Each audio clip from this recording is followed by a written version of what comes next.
Hey guys, thanks for tuning in to Press Pause. Aurora and I are back, and Aurora is the 4-year-old dachshund at the in the intro video to the channel. She's the editor, and we'll be putting up any little funny blurbs or video clips as we record this. So I hope you guys enjoy the entertainment. We will mention again that we are official travel agents. We specialize in Disney, Universal, World Caribbean, Carnival Cruise Line, SeaWorld, plenty of different things. So feel free to reach out to us. We'd love to help you book your next set of magical memories with us. Today's topic, I'm going to go ahead and get into it.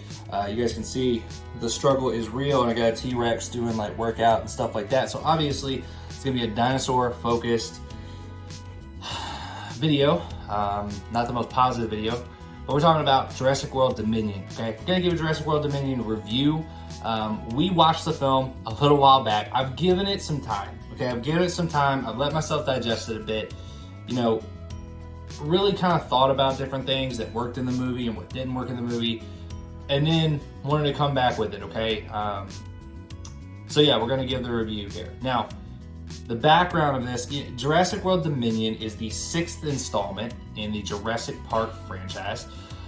This installment is the 3rd of the Jurassic World trilogy, which is the 2nd trilogy within the franchise itself. This is a premier IP for Universal. They use it within their theme parks, and we're going to Universal soon, and we will definitely take advantage of seeing Jurassic Park area. I love going to that area so much. So it's fantastic, and they do such a good job with it. I saw Blue before and interacted with him, and that is done really well in the theme parks. They do a great job. Did not do a great job with this movie, guys. Overall, I'm just going to tell you, there's a lot of issues we had with this film. We'll talk about some good things as well, but it's kind of frustrating. Aurora and I absolutely love the franchise, and Aurora sees herself as a raptor trainer. That's right, she wants to be a raptor trainer, just like Owen Grady, and she aspires to be that someday. So I'm sure if we can get her into the Universal parks at some point, she would love to interact with Blue and put her in her place. So naturally, we're excited about the latest movie. We were very excited about the latest movie going into theaters. We were super stoked, waiting for it for such a long time, and we're really, really amped up for this movie, which actually brought us to the theaters for the first time since the pandemic began.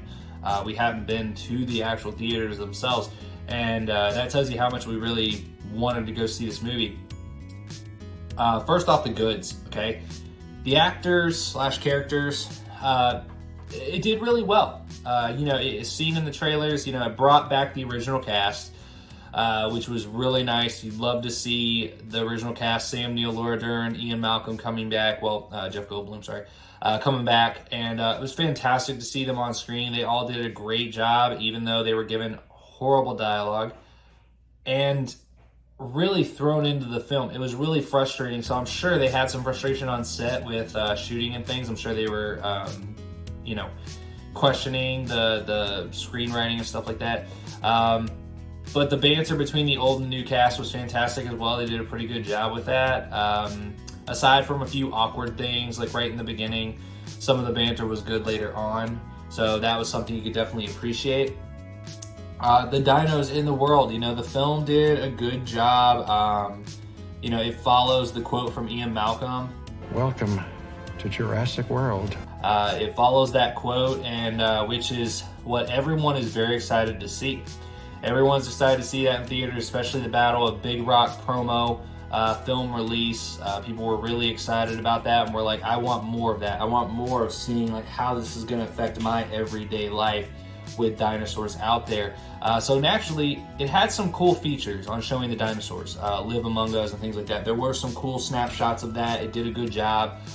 They did bring back Lewis Dotson, okay, which I thought was fantastic that they brought Dotson back into the series. Now, they did a horrible job with how they brought him back. Didn't do much to really help people remember that character before, and a lot of people didn't even kind of realize who it was. Like, they didn't really comprehend it and make that connection unless you're a real big diehard Jurassic Park fan, you're not going to remember the Dotson name because he's only there in the first movie, in the main beginning of it. That's pretty much it. That's what we really liked. We liked what they kind of did with the dinos. We liked the characters, the actors. They did a good job.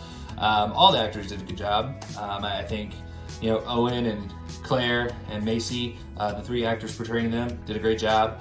But the bads, sadly, those are the only goods that we had in this film, guys. They ruined Owen Grady, in my opinion. Absolutely ruined him, okay? This guy is a former Navy or Marine Navy, one of those factions. And guys, all of a sudden, like, he joked in one of the films how he's not, you know, he was in the Navy, not the Navajo. I was with the Navy, not the Navajo. And then all of a sudden, what do? They put him on horseback, and he's a cowboy, and he's sitting there wrangling dinosaurs. It's absolutely stupid. Absolutely stupid, okay? And they ruined his relationship with Blue. They ruined it. We loved seeing that. We loved seeing his relationship with Blue and that connection that they had, right? And then all of a sudden, it's not that, like, they didn't develop at all. It's like Blue lives close to him. First off, it makes no sense that he would let Blue just live out in the wild. He talks over and over about how they're dangerous animals, and Blue just lives, you know, just off in the woods near his house. He's fine with that.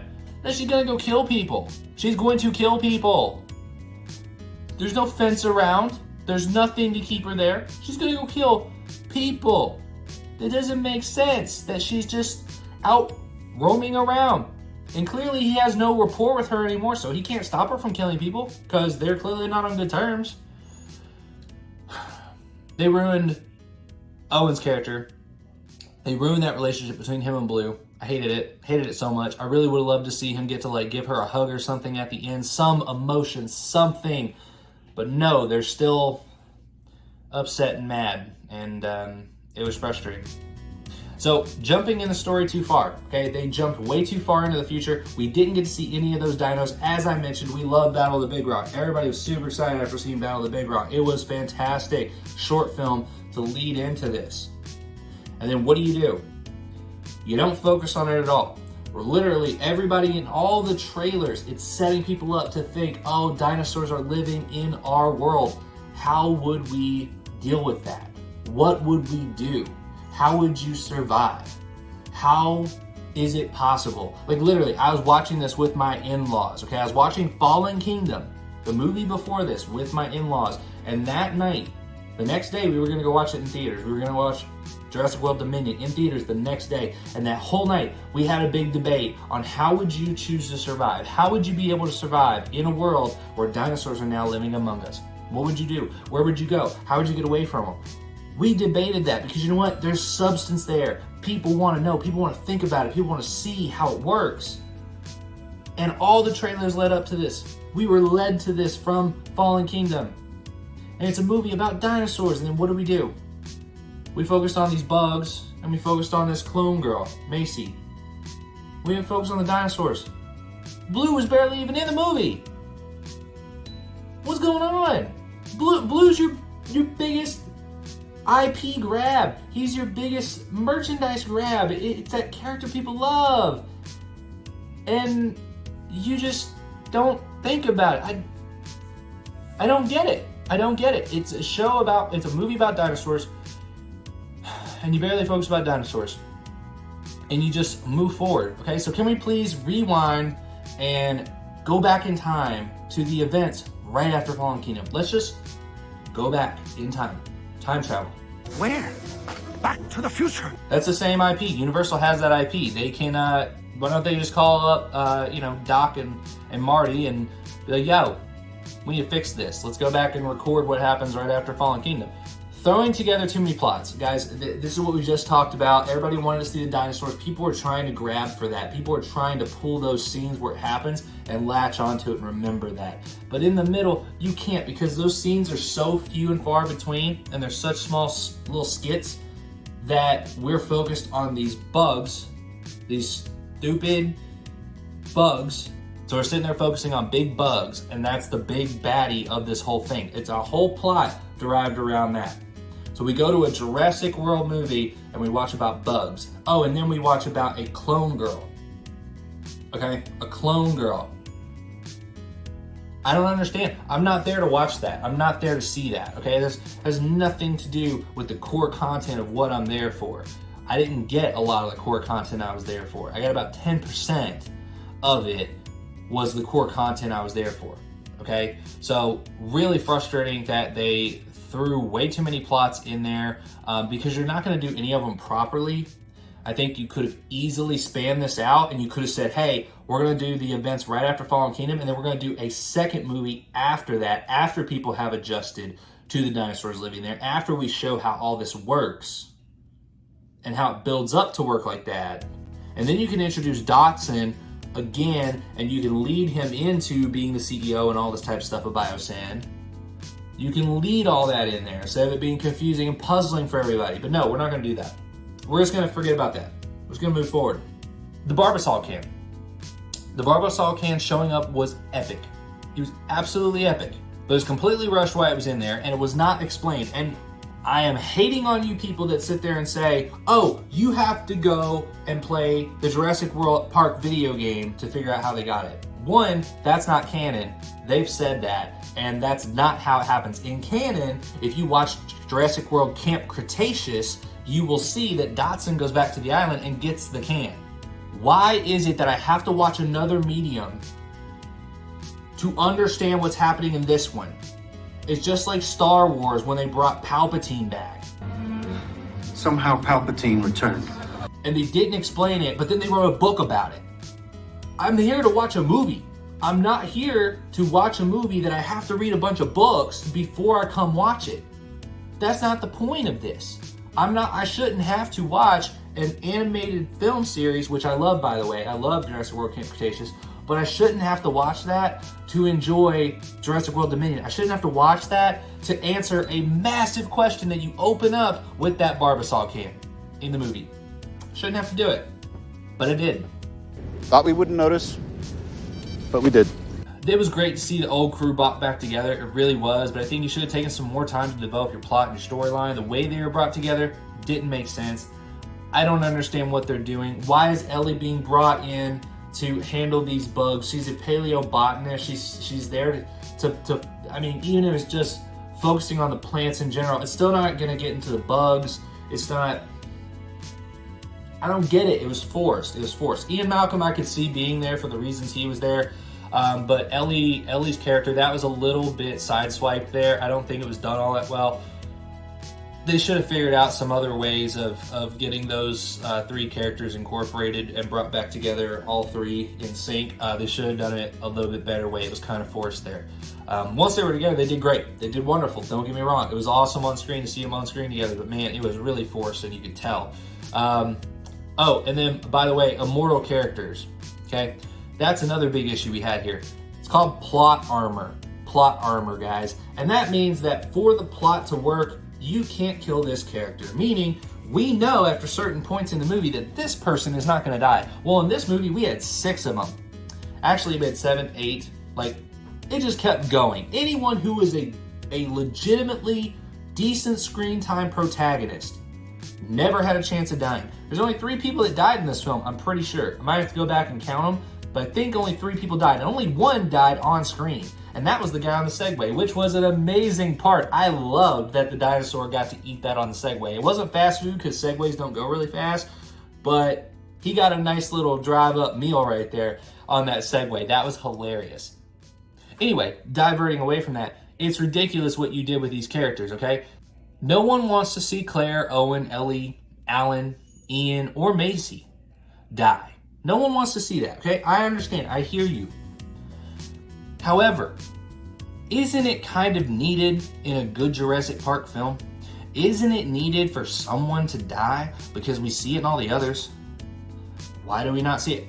Throughout this whole Jurassic World 1, it's really hard to find people that die that actually matter. And that takes a lot of the fear away from it. I get you're trying to go more family friendly, but Fallen Kingdom was not family friendly at all. It was really a kind of scary type of movie, the way you tried to do it. And then you try and go back to this family friendly, but mixing the scary, and it doesn't work because you're not killing anybody. It's like the Hunger Games.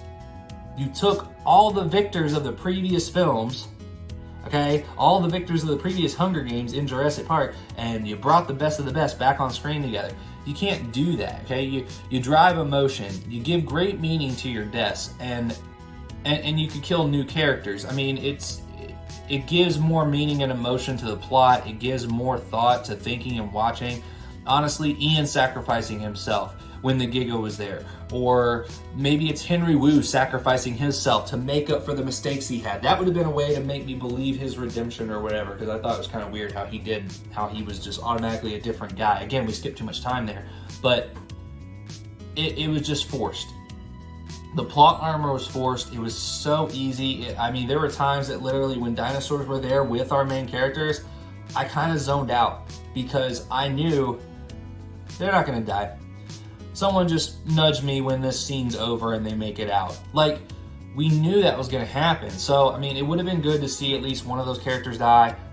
Maybe one or two of the sub characters that we had come in, the sub protagonists come in and die. I mean, all the good Jurassic Park film, you know, think about Jurassic Park 1 and number 2. Minor protagonist characters are dying off in those. It's just something that happens. Clever girl. And it would have been good to see that, okay? You know, the mercenaries in Jurassic Park 3, like, they died. They all died. You know, the nanny and Masrani in Jurassic World 1. You know, they all died. Well, I say nanny, but the British woman, she died, and you know, Macy's caretaker, you know, he was taken from us. He didn't, you know, is off screen, but you know, Babe's owner. That'll do, Peggy.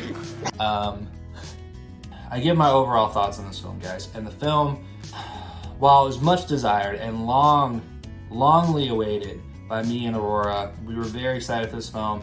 It felt very short of expectations, It was underdeveloped story, a larger jump in time than we wanted, and overall feeling of rushing to put this movie together leaves me about a 5 out of 10.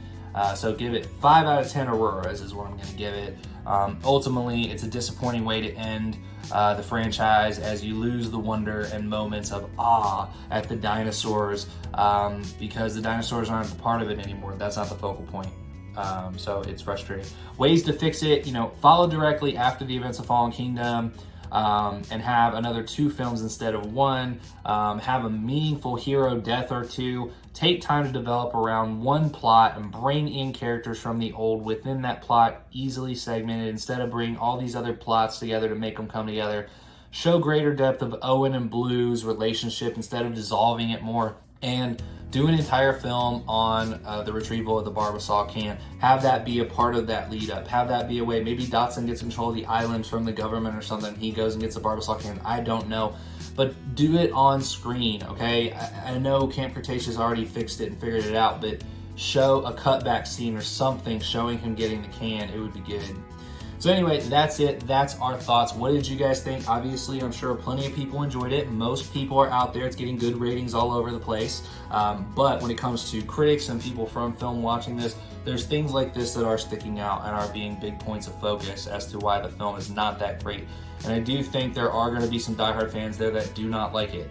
And just like me, there's a lot of things that we had issues with, and honestly, I don't know if I want to see another one continue going. I'd rather them maybe reboot the Jurassic World series, because I don't have a lot of love for it. I don't think you have to reboot Jurassic Park series, but rebooting Jurassic World I would be okay with, and that tells you a lot about this series. So yeah, that's it. Anyway, what did you guys think? Let us know in the comments. And again, please like, share, and subscribe. Aurora would love any likes and any subscriptions that you guys will do. So hit the subscribe button, hit the like button, and if you guys do want to take a vacation anytime soon and go to Universal and see Jurassic Park, we specialize in Disney, Universal, Royal Caribbean, Carnival Cruise Line, Sandals Resort, you name it, we can take care of it for you. So feel free to reach out to us, and we'd love to help you book your next set of magical memories. So thank you guys so much. Really appreciate it, and we'll talk to you again on the next video.